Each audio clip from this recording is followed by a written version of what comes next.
아마도 이 논쟁의 핵심은 최근에 단행된 검찰 인사가 핵심이겠죠. 특히나 한동훈 장관의 설명대로라도 지난 정부에서 좌천됐던 실력 있던 검사들이 다시 수사를 할 수 있게 했던 인사였던 측면은 분명히 있습니다. 다만 지금 민주당에서 문제 삼고 있는 건 그렇다고 소위 친문, 지난 문재인 정부의 친정부 검사로 분류됐던 사람들을 대거 법무연수원으로 좌천시킨 것이 정당하냐라는 문제 제기를 민주당 입장에서는 하고 있습니다. 여러분 어떻게 생각하십니까? 함께 보시죠.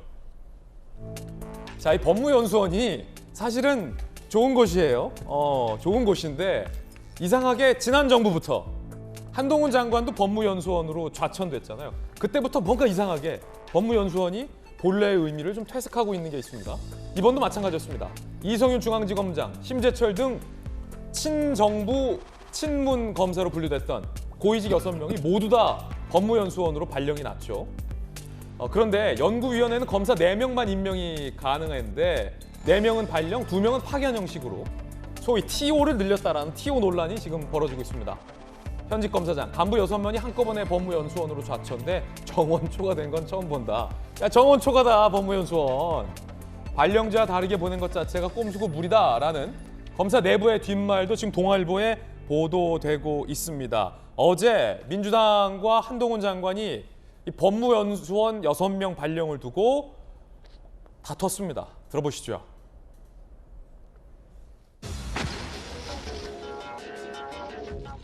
저는 능력과 공정에 대한 소신을 기준으로 인사했다고 생각합니다. 개인적인 인연에 의한 인사, 또 특수부 출신 인사, 전 정권에 대한 수사를 담당했던 사람들에 대한 인사 위주로 이루어졌고, 그건 좀 약간 오해가 있는 것 같고요. 제가 뭐 인연 중심으로 밥 먹고 다니지 않았고요. 법무연수원 연구위원은 지금 4자리인데 기존 검사 2명을 빼면서 검찰 간부를 4명을 연구위원으로 임명해서 총 6명을 임명했습니다. 그것은 절차 위반 아닙니까?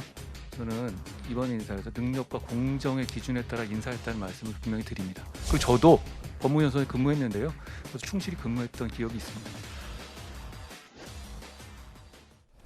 여러분 어떻게 생각하십니까? 민주당에서는 아무리 그래도 6명을 TO까지 늘려가면서 법무연수원 좌천은 너무한 거 아니냐라는 입장. 이에 대해서 한 장관은 나도 법무연수원에서 성실히 근무했는데 뭐 나를 좌천시킨 그대들이 할 말이냐 라는 입장. 과연 여러분들은 어떻게 생각하십니까? 소위 법무연수원 TO 논란 토론 시작해 보겠습니다. 김재섭 위원장. 네. 어떻게 보세요? 저는 뭐 사실 한직이라고 하면 또 한직일 수 있죠. 왜냐하면 이제 수사라고 하는 것이 적극적으로 이루어지는 직책은 아니다 보니까 그럴 수가 있는데, 저는 윤석열 대통령이랑 한동훈 장관의 사례를 보고 현직 검사들이 어떤 생각을 할 것인가라고 보면 이것이 절대 나쁜 소리라고 생각하지 않습니다. 왜냐하면 지금 소위 말하는 좌천이 됐다고 하시는 분들도 보게 되면은 친문 검사라고 하면서 여러 가지 이제 수사를 뭉개는 이슈도 있었고, 심지어 이제 이성윤 고검장 같은 경우에는 피의자 신분으로도 승진을 하게 되는 이런 일들이 있었거든요. 예. 말 그대로 문재인 정권에서 굉장히 많은 혜택들을 받은 사람들입니다.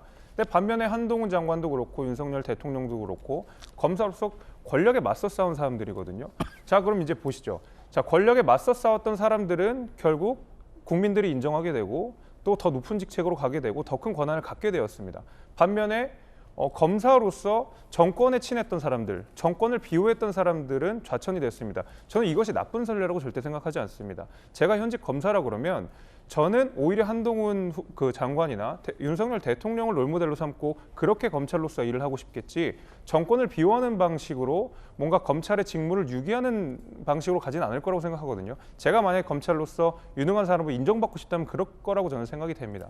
저는 그런 의미에서 이것이 좌천이라고 부르든 아니면 뭐 한직이라고 부르든 내지는 뭐 발령이라고 부르든 어떤 형식이든지 간에 저는 한동훈 장관이 지금 이번 인사를 통해서 검찰에 어떤 메시지를 던졌다고 생각합니다.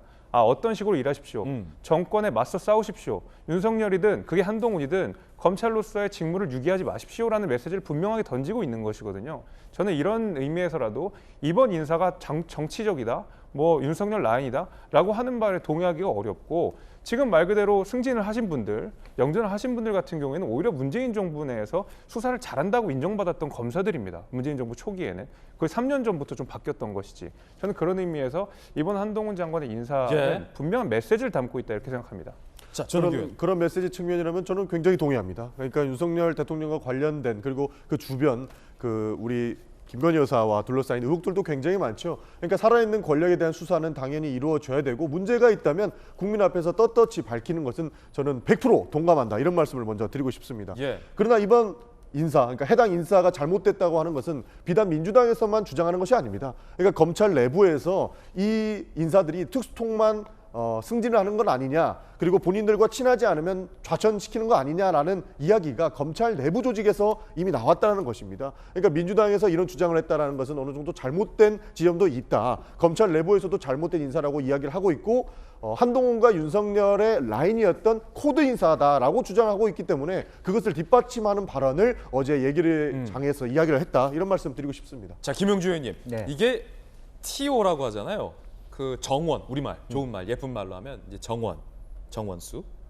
정원을 이제 좀 늘렸다. 그걸 민주당에서는 좀 강하게 문제 삼습니다. 그러다 보니까 이게 법무연수원이라는 이 신성한 기관이 뭔가 의미가 좀 퇴색되는 것 같기도 하고 네. 이 TO 문제가 야기될 수밖에 없었던 게 사실은 지난 정부에서 한 장관을 법무연수원으로 발령을 냈잖아요. 그때 발령 내면서는 좌천 아니고 한직 아니다.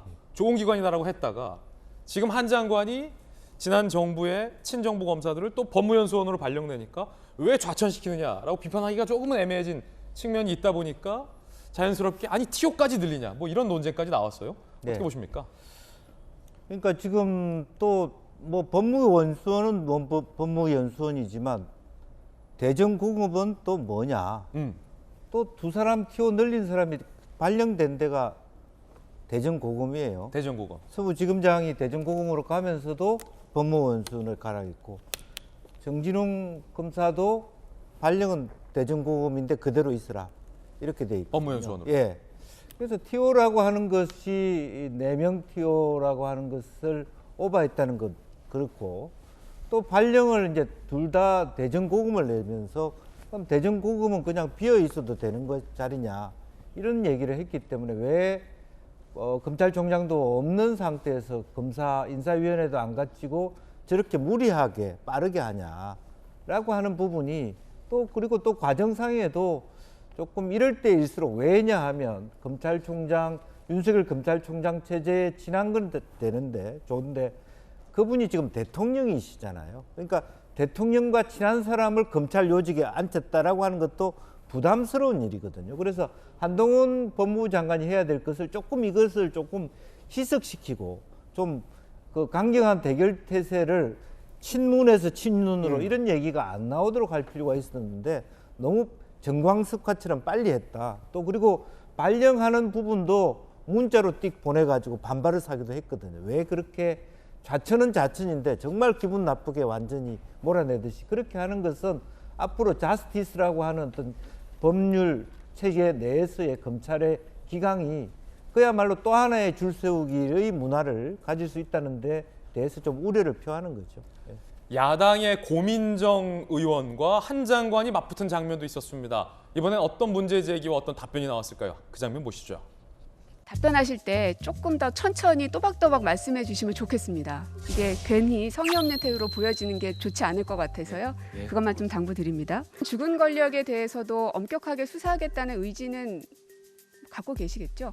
죽은 권력이요? 수사는 그게 당사자가 누군지 이름 가려도 똑같아야 한다고 생각합니다. 그래야 하는 게 저희 그 검찰의 임무고요. 그러면 살아있는 권력에 대해서는 어떻게 하실 겁니까? 범죄가 있으면 범죄를 한 주체가 강자든 약자든 관계없이 공정하게 해야 되는 게 이제 민주주의의 기본이라고 생각합니다. 김건희 여사 수사하실 겁니까? 지금 수사가 대단히 많이 진행되어 있죠. 저는 직접 수사하는 사람은 아니니까요. 검찰이 공정하게 수사하고 공정하게 처분할 거라고 생각합니다. 유우성 씨는 어땠을까요? 유호성 씨요? 유우성 서울시 공무원. 그 잘못된 증거가 제출됐었고 그 과정에서 그분도 피해를 입으신 거라고 생각합니다. 아니 피해를 입고 말고를 물은 게 아니라 어땠을 것 같냐는 걸 여쭸는데요. 좀 개인 감상을 계속 물어보시면 제가 뭐 개인 감상에까지 말씀드릴 일은 아닐 것 같아요. 장관님은 사람이지 않습니까? 어떻게 이렇게 공감력이 없습니까? 앞으로 많이 노력하겠습니다. 발음을 또박또박 천천히 얘기하라라는 질타와 함께 장관은 사람이 아니냐라는 마지막 고민정 의원의 질타. 이 장면 여러분들은 어떻게 보셨습니까? 천하람 위원장. 네, 저는 고민정 의원께서 이런 전달력에 대한 조언을 한동훈 장관이 아니라 뭐 이수진 의원 이런 분과 그 노하우를 좀 나눠주셨으면 얼마나 좋았을까. 민주당의 이수진 의원이요? 네네, 민주당의 이수진 의원은 조금 전달력 부분을 고민하실 여지가 한동훈 후보 장관보다는 좀 많았던 게 아닌가라는 생각이 들고요. 한 장관 청문회 때 이제 그 고성 논란을 말씀하시는 거죠. 그렇죠, 그렇죠. 그래서 당내에서 일단 그 의원총회에서 특강 같은 걸 먼저 한번 해주셨으면 좋겠다라는 생각이 듭니다.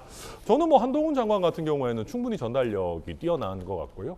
뭐 공감력 이런 얘기를 하셨는데 글쎄요, 뭐 공감력도 물론 중요하겠지만 국회에서 청문회도 아니고 예결특위에서 개인의 어떤 감성적인 측면을 물어보시고 또 그게 부족하다고 지적하시는 게 글쎄요, 그게 과연 국회의원이 예결특위에서 하실 일인지는 뭐 저는 잘은 모르겠습니다. 예.